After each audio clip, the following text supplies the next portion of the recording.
Në emrin e Zotit, mëshiruesit, mëshirbërësit. Je I kënaqur me atë të cilën ta ka caktuar Zoti I gjithësisë, do të jesh njeriu më I lumtur mbi këtë sipërfaqe të tokës. Kështu tha pejgamberi I Zotit, Muhamedi sallallahu alaihi wasallam. Çdo herë je falënderues, pa marrë parasysh situatave të cilat I kalon në jetën tënde. Një ditë prej ditëve, një dietar I madh, Mustafa Sibai, e lut te Allahun e gjithësisë që t'ja mundson që ta posedonte një biçikletë për t'i kryer shërbimet e tij dhe për të shkuar në xhami.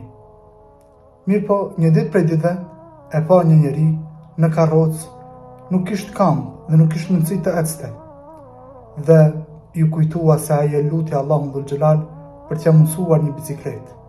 Dhe pastaj I ngriti dy duart ka qielli dhe I tha: O Zoti I gjithësisë, kërkojmë falje, sepse ne shumë pak të falenderojmë ty.